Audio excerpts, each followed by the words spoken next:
nastaghfiruh wa na'udzu billahi min syururi anfusina wa min sayyiati a'malina may yahdihillahu fala mudhillalah wa may yudlilhu fala hadiyalah. Asyhadu an la ilaha illallah wa asyhadu anna Muhammadan abduhu wa rasuluhu alladzi la nabiyya ba'dah. Fa ya ayyuhal hadirun ittaqullaha haqqa tuqatih wa la tamutunna illa wa antum muslimun. Baik Ibu, Assalamualaikum warahmatullahi wabarakatuh.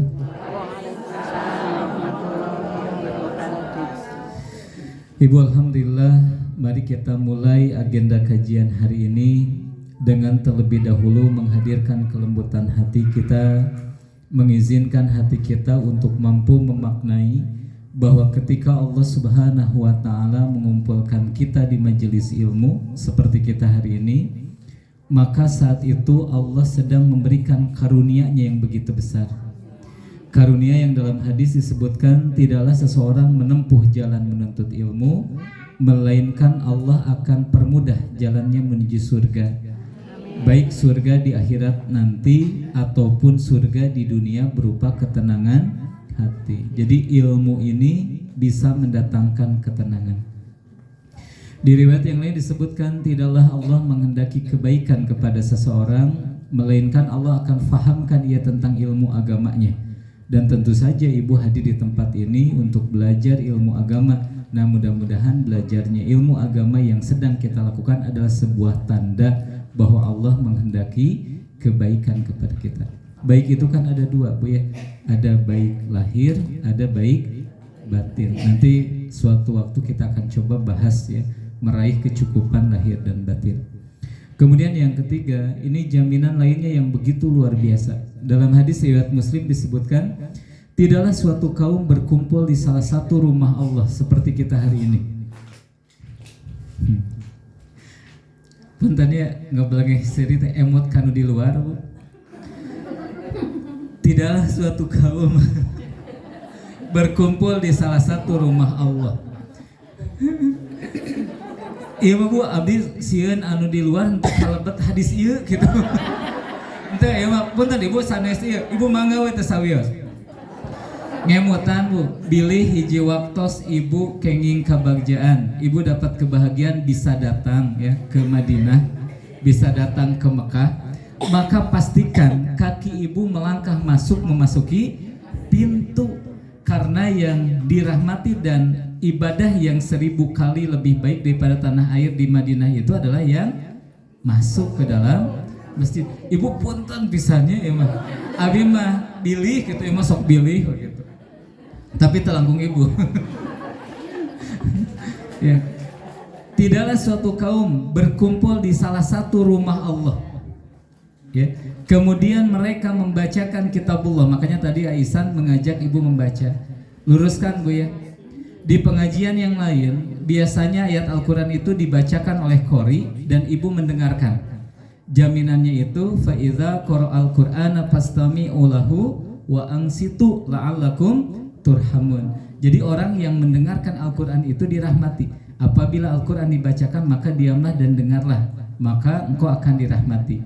Tetapi yang kita lakukan di kajian ini adalah membacanya. Ibu membaca, Aisyah membaca. Hadisnya itu hadis riwayat Muslim. Tidaklah suatu kaum berkumpul di salah satu rumah Allah kemudian membacakan kitabullah.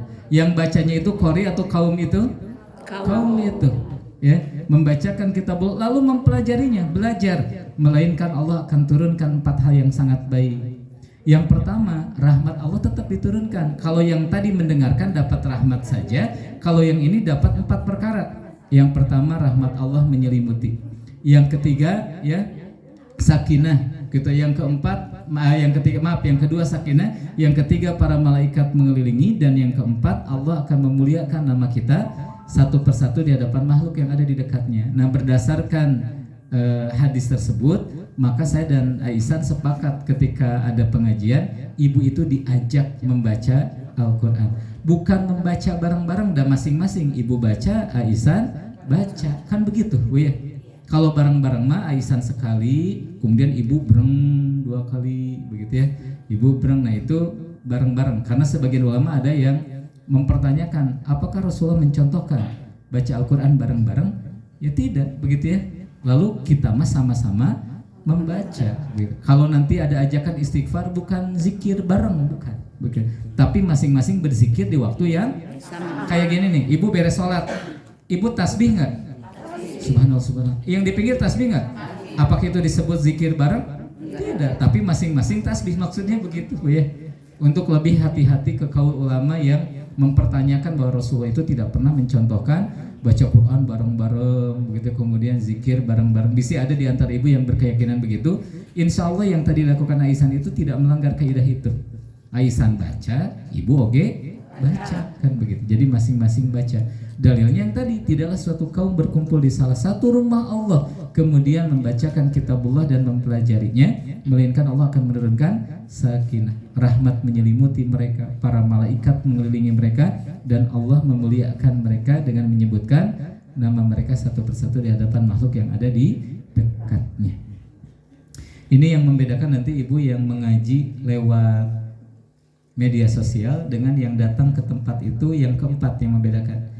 Jadi kalau yang ngaji di media sosial dapat kebaikannya, tapi tidak disebutkan namanya satu persatu di hadapan makhluk yang ada di dekatnya. Kalau yang sekarang itu insya Allah disebutkan, si fulan hadir, si fulan hadir, si fulan menginginkan ini, si fulan sedang ada masalah ini dan lain sebagainya. Maka salah satu keberkahannya begitu. Maka izinkan hati kita untuk bahagia. Ibu bahagia? Bahagia. Gening teka tinggal di Nurarai. Cobi sekali deh ibu, peratuskeun Nurarai abi katinggal bu. Ari saur ibu nu kieu bahagia tuh. Bahagia. Da ibu teh kitu ditinggali ti dia. Atarapi nu kieu saur ibu bahagia tuh. Da kitu ketinggalan ti dia. Aduh ibu, hari ini hari yang hampir air mata saya menetes begitu bu ya. Iya, ini hatur nuhunnya kata pipisan ya. Tuang hui sakeureut, jagong sapotong, cau sakeureut. Ini yang nangis teh. Nikmat pisan alhamdulillah. Terakhir tepang teh iraha Bu? Alhamdulillah. Ada kabar gembira pokoknya Bu ya. Alhamdulillah. Iya, katinggal ada langsing abdi Bu? Langsing. Iya. Katinggal ada Bu, teu acan langsing. Margi berat ideal teh kedahna 65. Tinggi badan dikirang 100 kan Bu ya. Abdi teh tinggi badannya 165, berarti kedah nama berat ideal nanti 65. Ini masih aya lemak sekedik. Ayeuna nembe genep salapan Bu. Di tepang terakhir teh lungsur 4,5 kilo. Mapah unggal dinten sajam 20 menit. Janten tadi ge satacan ka dieu mapah heula. Mapah margi saur mohon ahli kesehatannya kanggo mengurangi berat badan mas sanes lari, sanes ngejim menambah massa otot. Jalan kaki nyan teseur-seur 6 kilo kaki jalan kaki nah. Tapi emu tos jalan kaki teu kenging ngabaso aci. Atasah ibu hatur nuhun bapak namanya bade dibakal sapali umi biasanya dibakal sapali. Kuina pada dibekal sapali ibu. Jabani aya 3 rupi kui. Hatur nuhun ibunya meni asa bahagia pisan. Kumargi tos bahagia kitu hungkul apa itu nu tiasa kapihatur. Oh teu acan Bu materina teu acan. Maka mulailah dengan hati yang bahagia. Bu, bahagia itu penting. Saya ingin bertanya kepada ibu. Ibu ingin membahagiakan anaknya enggak? Lalu bagaimana ibu bisa memberikan kebahagiaan kepada anak kalau ibunya nggak punya bahagia? Maka ibu teh harus bahagia. Ya lumayan. Ketinggal ya, aya usaha kanggo bahagia. Aduh ya Allah, abdi nu bahagia mah asli. Alhamdulillah. Ibu terang nembe abdi 15 menit. Ngantosan gerbang dibuka gitu. Sana Isan teh gini na Isan sepi keneh orang antosan we sana. Tos nelpon mah, tos WA-an mah, tos ngempingkeun istighfar mah gitu. Teh can we terus ibu nelpon. Pausa dia tos ngempel mohon saya beta abdi data tadi di dieu. Pademan hangpot lungsur tina mobil, muka gerbang ukal-ukalan gue hese. Pas muka gerbang teh si teteh keluar. Ustaz ada di itu. Ternyata palih dia tadi teh lepat. Tuh kan bahagia ya. Alhamdulillah. Tah ibu mah sok itu sok bahagia ku penderitaan orang lain. Teh kenging ibu eta teh. Tadi mah ibu karena pas tinggal abi gitu mah langsung bahagia. Puas gitu juga. Ya asal ibu bahagia. Baik, ibu yang baik, insya Allah untuk tema hari ini adalah menyegerakan kebaikan. Kita mulai dengan satu konsep sederhana, Bu, bahwa setiap perbuatan itu akan memberikan dampak. Setiap perbuatan itu akan memberikan dampak, terlepas dari perbuatan positif ataupun perbuatan negatif. Dalilnya mana? Dalilnya pasti hafal. Famay ya'mal mithqala dzarratin khairan yarah wa may ya'mal mithqala dzarratin. Sekecil apapun kebaikan yang ibu perbuat, maka ibu akan melihat balasannya. Dan sekecil apapun keburukan yang ibu perbuat, maka ibu pun akan melihat balasannya. Sekarang ataupun nanti. Sekali lagi ya, setiap perbuatan itu memberikan dampak sekarang ataupun nanti. Kita pernah membahas, Bu, ya, kisah yang negatif yang dulu disampaikan. Ada seseorang yang mengambil hak orang lain. Dia mengambil hak orang lain, kemudian ya 5 tahun tidak terjadi apa-apa, ya 9 tahun tidak terjadi apa-apa, tapi ketika anaknya lulus SMP, maka apa-apanya itu baru datang. Ya, ternyata anaknya yang menjadi musibah bagi apa yang dilakukan oleh ayahnya 9 tahun yang lalu itu. Pernah dengar ceritanya, Bu? Mau diulas ya? Baik. Saya punya teman, namanya itu Ustadz Gun-Gun. Ustadz Gun-Gun itu punya sahabat. Nah, yang sedang diceritakan itu sahabatnya Ustadz Gun-Gun. Jadi sahabatnya Ustadz Gun-Gun ini dia bekerja di suatu tempat, gitu ya. Kemudian memiliki kesempatan untuk mengambil uang perusahaan tanpa ada yang tahu. Pokoknya mah aman, gitu ya. Karena dia tahu sahabatnya ini Ustadz, ya ceritalah sahabatnya Ustadz Gun-Gun ini kepada Ustadz Gun-Gun. Ustadz, ada kesempatan begini lumayan kanggo modal dan lain sebagainya, begitu. Kemudian kata Ustadz Gun-Gun, jangan, itu bukan hak antum, nanti antum akan menerima persoalan. Tapi ternyata ya sahabatnya ini tidak mengindahkan perkataan Ustadz Gun-Gun. Dia ngambil, Bu, kalau tidak salah jumlahnya itu 513 juta. Ya, dia ambil dengan niatan dikembalikan. Ini mah kesempatan, ada uang tidak mengganggu perusahaan, bisa dipakai nanti dikembalikan. Jadi bukan orang jahat sahabatnya ini ya. Kemudian ceritanya diambillah 513 juta. Nah, sejak saat itu Ustadz Gun-Gun memperhatikan kehidupannya, tidak ada yang berubah. Karirnya makin naik, tahun ke-5 dia diangkat menjadi direksi umum di perusahaan yang diambil uangnya itu. Iya. Ustadz Gun-Gun sempat bertanya, kenapa dia melakukan dosa tapi tidak memberikan dampak. Terus karirnya naik begitu ya, sampai ketika 9 tahun dari kejadian itu anaknya baru lulus SMP. Karena dia seorang direksi utama, anaknya juga bergaul dengan para anak-anak direksi yang lainnya.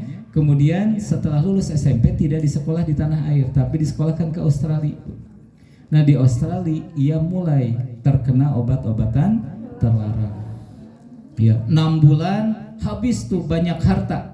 Bukan habis hartanya, habis banyak, karena harta si bapak ini banyak sekali. Jadi belum bangkrut tuh. 6 bulan banyak harta habis, ternyata ketahuan anaknya itu masih silent, Bu. Teman-temannya masih belum tahu apa yang terjadi. Akhirnya rehabilitasi. Direhabilitasi begitu ya, kemudian sembuh. 6 bulan kemudian dipindahkan sekolahnya dari Australia ke Amerika. Ya, ke Amerika begitu, Bu. Doakan orang kaya, Bu, ya, di Amerika sekali. Apa yang terjadi? Lancar, Bu, di Amerika mah, nggak kena obat-obatan terlarang. Sampai apa yang terjadi? 6 bulan kemudian teman yang di Australia dipindahkan juga ke Amerika. Karena bapaknya tahu, budak ke Amerika mah jadi henteu obat, budak temenan, ya. Kemudian dipindahkan juga. Di sana ternyata cinta lama bersemi kembali. Iya, cinta lama terhadap itu obat-obatan, dan ternyata di Amerika makin tidak terkontrol. Perhatikan, Bu. Kalau ketika di Australia semuanya terjaga, tapi ketika di Amerika ini habis uangnya jauh lebih banyak dan lain sebagainya. Hingga si bapak ini kembali berani mengambil uang perusahaan. nggak besar seperti dulu Bu, tapi ketahuan sama perusahaan, dipecatlah dia menjadi direksi utama begitu ya. Kemudian anaknya direhabilitasi lagi, dibawa ke Indonesia, dan dia datang ke teman saya nangis-nangis. Kemudian dia bilang, ya Kaduhung, ya sayang dulu tidak mengindahkan apa yang kau sampaikan. Ceritalah. Dan yang mengejutkan apa Bu? Kwitansi rehabilitasi teh dikumpulkan yang di Australia dan di Amerika teh, itu jumlahnya mengejutkan 513 juta. Untuk rehabilitasi, belum untuk beli obat-obatannya, belum anak sakit, belum dia dipecat dari perusahaan, belum nama baik hancur, belum ini mah untuk rehabilitasinya saja itu pas 513 juta. Nah, perbuatan buruk itu akan berdampak buruk ya. Makanya apa-apa yang dilarang oleh Allah dan Rasulnya tinggalkan, karena meninggalkan apa-apa yang dilarang itu akan menghindarkan kita dari dampak buruk. Ada di antara kita yang kadang-kadang tersiksa punten ya dengan hutang pihutang. Ada nggak? Saya tanya, berhutang boleh tidak? Boleh. Yang tidak boleh teh bohong dalam hutang. Contoh, ibu teh peryogi ka menyekolahkan murang kali, perlu untuk menyekolahkan anak, boleh nggak pinjem? Boleh. Ibu butuhnya 1.150.000 untuk nyekolahin anak. Punten saya nanya, ibu pinjemnya ke saudara, ke teman berapa?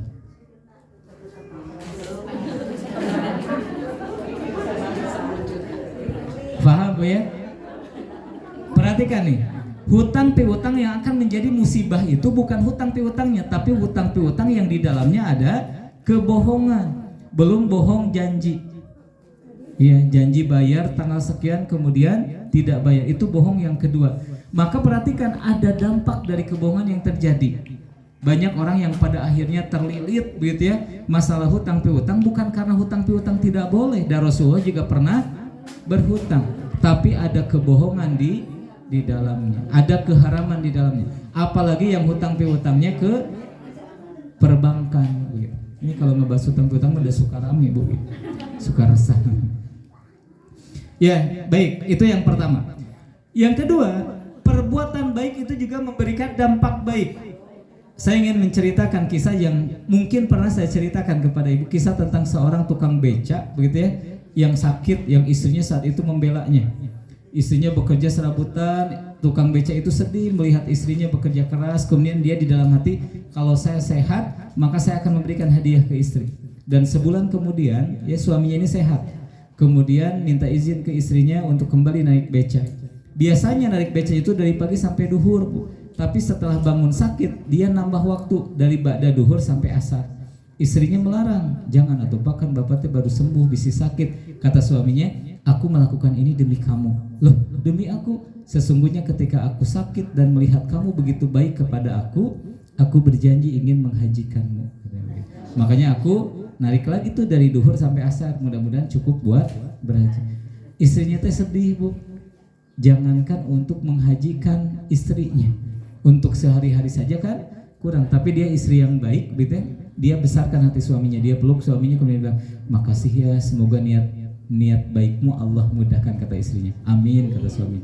Berangkatlah Bu, narik begitu ya, setahun, 2 tahun, 3 tahun gak terjadi apa-apa begitu ya. Di tahun kelima, nah saat itu Allah mengabulkan doanya. Ya singkat cerita, ketika dia sedang narik beca begitu ya, kemudian tiba-tiba datang pengusaha kaya raya ke Surabaya, sedang ada kepentingan bisnis, mobilnya mogok, perlu ke bengkel. Ini ceritanya gitu.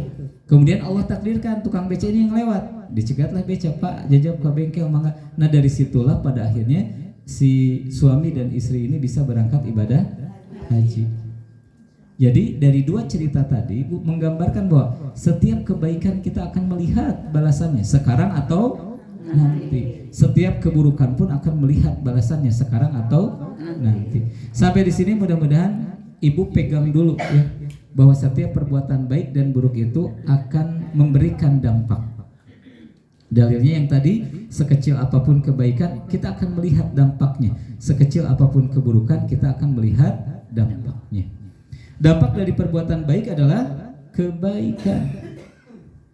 Dampak dari perbuatan baik itu adalah kebaikan. Punten Ibu diwalar ya. Sholat baik tidak?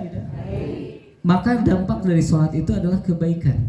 Apa itu kebaikan? Tanha anil fahsai wal munkar, mencegah dari perbuatan keji dan. Nah ini rahasia nih bagi ibu yang ingin memiliki anaknya soleh soleha, maka jagalah sholat anak-anaknya. Pastikan ibu ya bisa melihat bahwa anak-anaknya ini sholat dengan baik, maka dia akan terjaga. Karena Allah yang menjanjikan inna sholata tanha anil fahsai wal munkar. Zikir baik tidak? Apa dampak dari zikir? Tatma'innul qulub, betul ya, akan dikaruniakan ketenangan ke dalam hati. Sedekah baik tidak? Apa dampak dari sedekah? Mendapatkan pertolongan Allah. Hadisnya riwayat Bukhari, tidaklah Allah menolong kalian kecuali atas orang lemah yang kalian tolong. Jadi lihat Bu, sholat, zikir, sedekah itu akan memberikan dampak. Begitu pula dengan dosa yang kita lakukan, itu pun akan memberikan dampak. Contoh misalkan ya, orang yang mengambil riba, maka dampak umumnya itu dia akan sulit mendapatkan pertolongan. Kenapa? Karena pelaku riba dalam Al-Quran disebutkan sedang ditantang perang oleh Allah dan Rasul. Ibu punya masalah, yang bisa menyelesaikan masalah ibu siapa? Mungkin gak Allah menyelesaikan masalah kita kalau Allah sedang memerangi kita? Nah ini Bu harus takut ke dosa riba itu begitu, karena pelaku riba itu sulit mendapatkan pertolongan. Iya. Ibu punya musuh, seluruh musuh ibu ingin menghancurkan ibu, tapi ibu dibersamai Allah, maka musuh sehebat apapun akan kalah. Laut saja pernah Allah belahkan, api saja pernah Allah dinginkan, kan begitu. Tapi ibu ya punya teman banyak, tapi Allah tidak membersamai ibu, Allah memerangi ibu, maka ibu akan sulit mendapatkan pertolongan. Maka lihat Bu, perbuatan dosa itu akan memberikan dampak, Tapi kadang-kadang begini ceritanya Bu, ada sebagian orang yang dampak itu harus benar-benar kelihatan ya. Kayak kemarin begitu Bu ya, ini cerita saya dulu biar nggak ngobrolin orang. Ketika hasil lab menunjukkan bahwa gula darah saya tinggi, saat itu barulah insaf Bu ya. Sama kasusnya seperti ini. Apa yang akan ibu lakukan ya? Kalau misalkan saya minta ibu sedekah yuk 1 juta seorang, mungkin ibu tidak akan memberi semuanya. Kamu naon sih? Aya nu suudon, aya nu lebar 1 juta mah, betul tidak? Nah kemudian apa yang akan terjadi? Kalau semua yang di luar itu disuruh masuk, kemudian saya kunci pintunya, kemudian saya keluarkan tas saya keluarkan ular berbisa di tas saya, gitu ya. Kemudian dikeluarkan anak singa, dikeluarkan hewan-hewan buas, aya di payun di dia. Kemudian saya bilang, ngan anu sedekah 1 juta nu bakal dibukakeun pantok. Kira-kira apa yang terjadi? Mungkin saat itu ibu tidak berpikir banyak. Teu naon 1 juta ge, nu penting mah teu digegel singa, nu penting mah teu dipatok. Kadang-kadang kita begitu. Kalau singanya sudah dilepas, ularnya sudah dilepas, baru kita takut akan dampak. Sama Bu, kehancuran bagi pelaku riba itu pasti Bu. Hanya ada orang yang berhenti sebelum hancur, ada orang yang nunggu hancur dulu baru dia berhenti. Siga nu seueur nu kasinggung kitu. Punten ibunya ieu mah sanes nyinggung ieu mah. Nunjuk. Aduh, ibu mah lepat ngulam ustad ya. Baik, sampai di sini dapat difahami Bu, perbuatan baik akan memberikan dampak baik dan perbuatan buruk akan memberikan dampak buruk sekarang atau nanti. Apapun itu, apapun itu, baik itu secara fisik, baik itu secara akal, baik itu secara perasaan, dampaknya itu akan terasa. Ya. Baik, sekarang karena setiap hal itu memberikan dampak, mari kita lihat konsep yang pertama tentang perbuatan baik. Konsepnya dalam mengerjakan kebaikan itu harus disegerakan agar kebaikannya segera sampai kepada kita. Sedekah baik tidak? Memberikan dampak baik tidak Bu? Maka segeralah sedekah biar dampak baiknya segera datang. Aya nu naros Bu. Ada yang bertanya, Ustaz, baik mana sedekah sedikit setiap hari dengan dikumpulkan dulu kemudian sedekah sebulan sekali? Maka saya jawab saat itu, ya ini di ibu kalau nggak salah di sana di rumah yang di sana, yang terbaik itu ada sedekah sedikit tapi Tiap hari. Ya. Kenapa? Karena kebaikannya langsung kita peroleh. Dan belum tentu kita sampai pada bulan yang akan datang. Begitu. Jadi kebaikan itu nggak harus ditunda-tunda. Siapa ibu yang mau sedekah nunggu dulu Ramadan? Nanti Ramadan sedekah teh. Siapa di antara ibu yang memaafkan orang nunggu dulu Idul Fitri? Maka kebaikannya nanti. Kalau ibu ingin segera didatangkan kebaikan, maka konsepnya bersegeralah dalam kebaikan. Sampai di sini, ini pengantar judulnya meni panjang punya, ya 40 menit, gitu 40 menit. Kumaha suara Isan tadi bu? Nya. Maafkan bu ya sahabat saya. Abi ge ngakei di pengker. Iya, ieu teh Aisan sepuh hungkul. Aisan nya sepuh dinyakeun. Mana ya teh ibuna teh dari sisilan. Aduh ya Allah. Nya. Abdi mah emot ka Sukawening. Naros murang kali nuju nyebrang di lapang, Bu. Nyebrang bade ka SMA Sukawening ti lapang SMP teh katinggal SMA. Naros sih mah lemes pasti. Punten bade naros upami itu leres SMA Sukawening. Nya heueuh tuh. Nya tuh. Mata pas tadi Aisyah gitu teh abis itu jadi emot teh kada cerita itu. Jadi ngah ka teh sanes jeung sedikeun Aisyah emot kadinya gitu. Ya atuh. Aduh, lamun sepuh mah wajar kitu nya. Ya, misalkan orang ngalangkung ke sepuh, ma nuju naon katingalina. Lamun sepuh nu ngawal rumah masih tersawis, tapi kan dia budak alit ka urang budak dewasa nya atuh. Yang kena heureuy penting padahal urang mah kan nembe dongkap tataran nya. Maka konsep dalam kebaikan itu bersegera. Lihat firman Allah Subhanahu wa taala, dan bersegeralah kamu kepada ampunan dari Tuhanmu dan kepada surga yang luasnya seluas langit dan bumi. Jadi untuk hal yang bisa menyampaikan kita kepada ampunan Allah dan surganya Allah, maka konsepnya itu bersegera. Bu, hadir di majelis ilmu bisa mengampuni dosa enggak? Bisa. Hadisnya riwayat Abu Daud, tidaklah suatu kaum berkumpul di majelis ilmu kecuali Allah akan menyeru kepada penghuni langit, penghuni bumi, dan seluruh ikan yang ada di lautan untuk apa? Yang ada di perairan untuk memintakan ampun bagi orang-orang yang datang di majelis ilmu.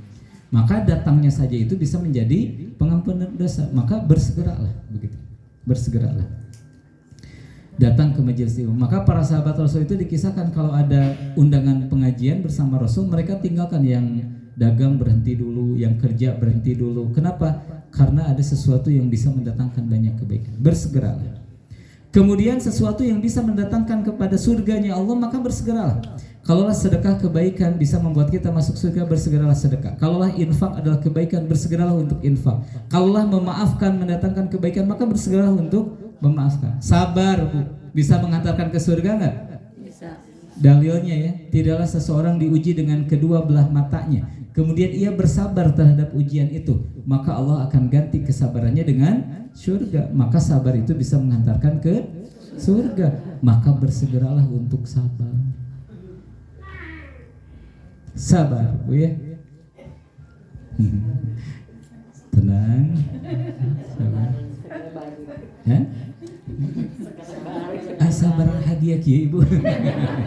Alhamdulillah ya. Saurang nu neme dongkap kaduhung teu ti payun keneh ngaos teh cenah, ini bahagia kieu ngaos teh cenah ya.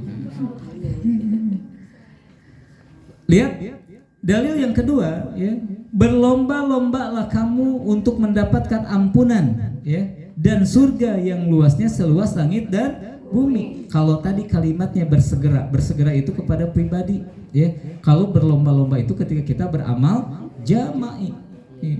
Berlomba-lomba ya. Kayak tadi ya, menit terharu yang bikin mau meneteskan air mata teh begitu ya. Saya ke belakang bawa piring, ternyata banyak yang lomba-lomba perebut hayang mesian cai. Menit terharu abi. Ibu gaduh putra apa maget teh? Abdi gaduh putra istri.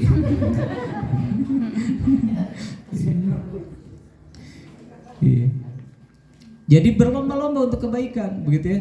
baik itu amalan yang sifatnya pribadi ataupun amalan yang sifatnya sosial. Dikisahkan ya, Abu Bakar dan Umar ya, sahabat Nabi yang mulia, kalau mereka bertemu maka mereka bersegera menyodorkan tangannya. Jadi Umar duluan, Abu Bakar duluan, begitu ya. Kenapa? Karena ia ingin segera mendapatkan kebaikan. Ada kemuliaan bagi orang yang ya menyalami orang lebih awal daripada yang disalami, begitu ya.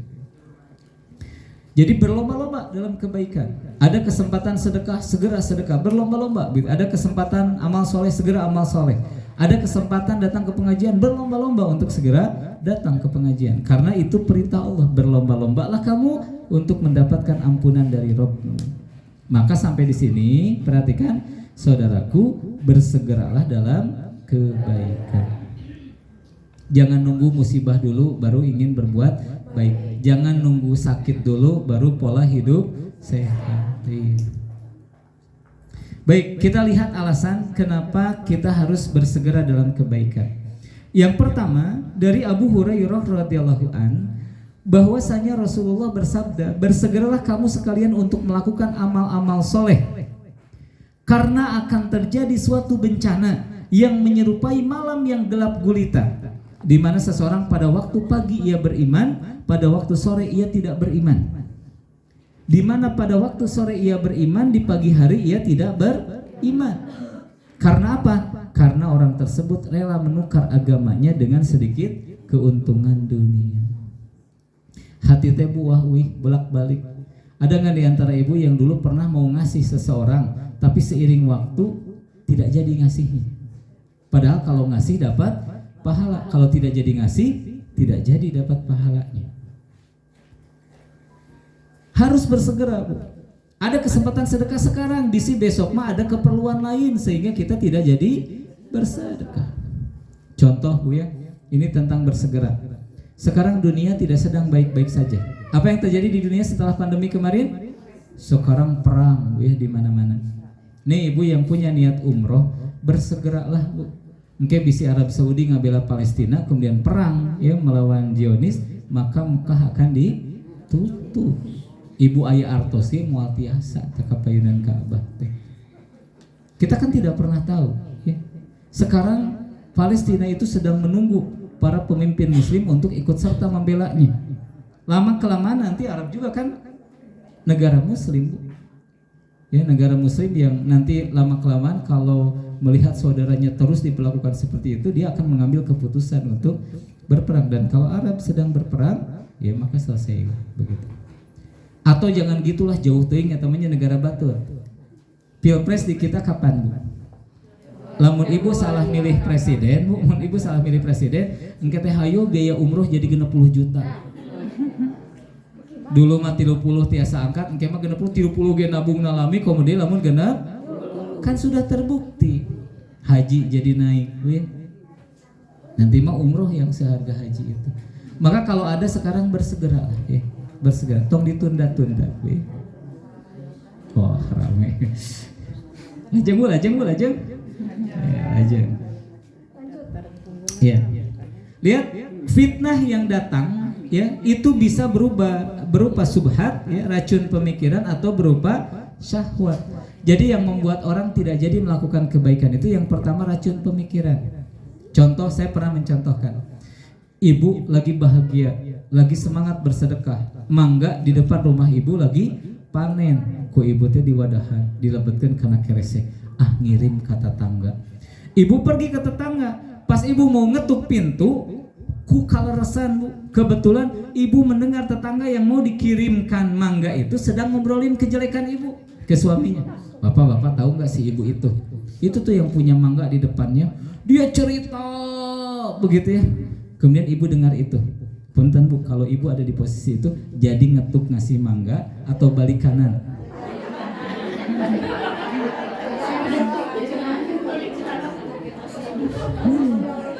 Baik, yang balik kanan sambil senyum, balik kanan sambil baut. Yang balik kanan sambil baut sudah sampai rumah, jep saibeun atau napi diobrolkan ke anak dan suami. Ibu teh niat saena uih-uih bet nyana kaa. Eta teh namina teh subhat, racun pemikiran. Saya beritahukan contoh yang dekat dengan kita. Siapa di antara ibu yang hidup lagi baik-baik, tiba-tiba saudara, teman menghubungi ibu, teh biasa nambut artos tuh. Kemudian cek ibu teh, kamu iraha, kumaha pergina, sok we ikhtiar heula. Ke lamun kenging tinu sanes, ya syukur lamun teu kenging tinu sanes nembe ka ibu. Nah kemudian dia ikhtiar, 4 hari kemudian ibu nanya, dek kumaha tos kenging artosnya? Atos. Kemudian ibu dengan bangganya bilang, tuh nya cek teteh ge usaha heula jadi menang. Padahal si ibu yang tidak jadi ngasih pinjam tidak jadi dapat pahala. Kita kan sering begitu, sering menunda-nunda kebaikan. Ibu, ayah tetanggi nu juga bangun masjid, angke nyampak beres ibu. Terus beres mah ibu mau tiasa nyumbang ngabangun. Iya. Masjid di Garut seueur teu, Bu? Pertalasan Nabi mah hiji, sabaraha masjid nu ibu nyimpen batu bata di lebatna. Kan teu nya. Batik kabita we ku batur, ibu salat di dinya pahalana ngalir, kamu nyumbang bata, kamu nyumbang keusik, kamu nyumbang. Maka Bu kalau ada kesempatan bersegeralah, begitu ya. Ketika Allah membukakan kesempatan untuk berbuat baik, maka bersegeralah sebelum ada racun pemikiran. Iya. Yang kedua, yang menghalangi seseorang dari perbuatan baik itu apa? Syahwat, hawa, nafsu. Ibu tos gaduh 35 juta, tiasa umroh teu? Tiasa. Angkewe bulan Desember, ari pas bulan Oktober hujan agung, dapurna bocor. Langsung we ibu teh ngarenov dapur. CF 18 juta. Nu 35 teh kanten sabaraha, Bu? Tiasa angkat henteu? Ya iya tuh Bu ya. Racun pemikiran dan syahwat.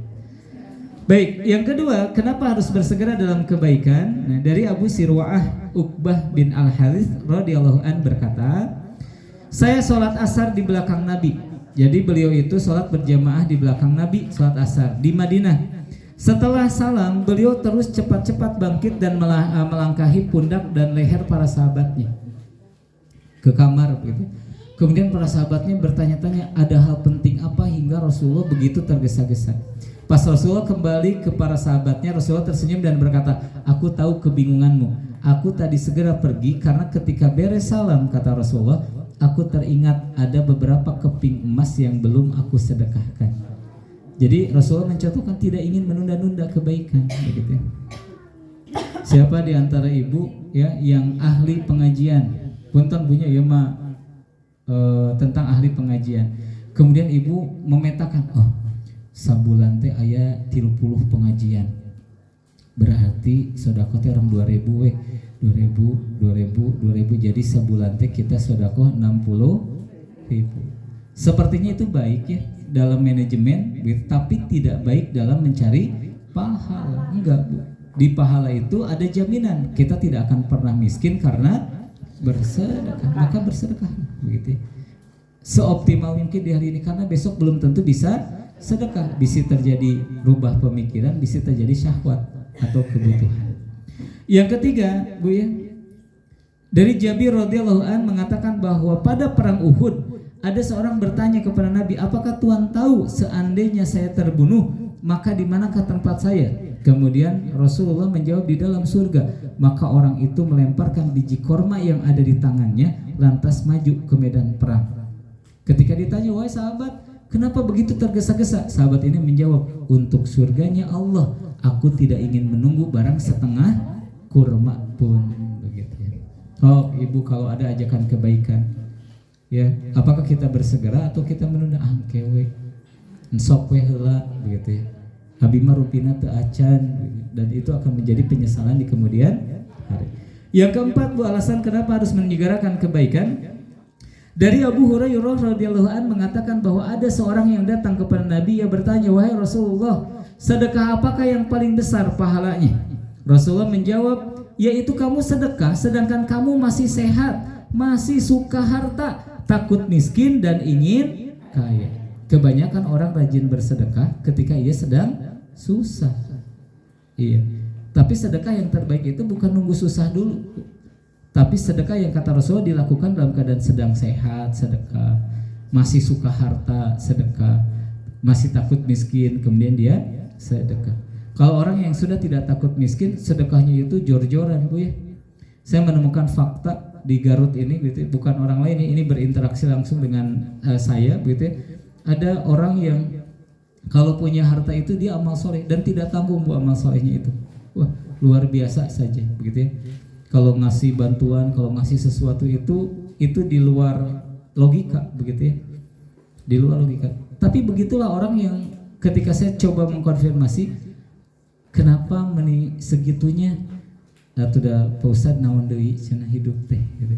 Karena dia memang sudah tidak menyukai harta, begitu ya. Dia menyukai pahala. Nah, menyukai pahala, maka dia jor-joran dalam sedekahnya. Tetapi kata Rasul, ya, sedekah yang baik itu justru yang dilakukan ketika dia masih suka harta, begitu ya. Sedekah itu juga baik ya. Sedekah optimal ketika sudah tidak menyukai harta juga baik, tapi akan ada nilai lebih bagi orang yang masih menyukai harta kemudian sedekah. Takut miskin dan masih ingin kaya. Dan janganlah kamu menunda-nunda sehingga bila nyawa sudah sampai di tenggorokan. Kalau bagian yang paling menyenangkan menjelas menunda-nunda kebaikan itu begini, Bu. Ibu masih ingat nggak saat ibu harus mendengar berita dulu bahwa ayah ibu atau ibunya ibu meninggal dunia? Maka saat itu setiap anak pasti akan merasa kecewa. Mama lamun aya keneh mah, apa lamun aya keneh mah. Nah, kalimat itu menunjukkan bahwa anak tersebut merasa menyesal. Sayang dulu ketika masih ada tidak melakukan berbagai kebaikan, begitu ya. Janganlah kamu menunda-nunda, khawatir ya kesempatan berbuat baiknya Allah cabut, begitu. Khawatir kesempatan berbuat baiknya Allah cabut. Dan yang kelima, Bu ya, kenapa harus menyegerakan kebaikan? Ini dari Anas radhiyallahu an bahwa Rasulullah sallallahu alaihi wasallam pada perang Uhud mengambil pedang ya, seraya berkata, "Siapakah yang mau menerima pedang ini?" Maka setiap orang mengulurkan tangannya sambil berkata, saya, begitu ya. Kebayang nggak, Bu, kasus ini? Ya. Kasus ini adalah gambaran, Bu, orang yang ditawarkan kebaikan oleh Allah dan Rasulnya. Ibu, hoyong tuh kenging pahala umroh, hoyong. Tapi anu umrohna sebagian. Ya, kasusnya sama-sama mampu, Bu ya, sama-sama mampu. Ibu hoyong tuh kenging pahala tahajud, hoyong. Tapi melaksanakan tahajudnya. Nah, kasusnya begitu. Ketika Rasul menawarkan pedang, ya, maka orang itu mau saya, begitu. Tapi Bapak Ibu sekalian, hanya Abu Dujanah lah yang berdiri kemudian mengambil pedang itu dengan tanggung jawab. Kan abdi kan terus narus ke ibu. Bu, hari ibu sepakat terus sareng abdi ngobrolkeun batur teh dosa. Sepakat, Bu? Ibu oso. Kan kalimat itu mengingatkan bahwa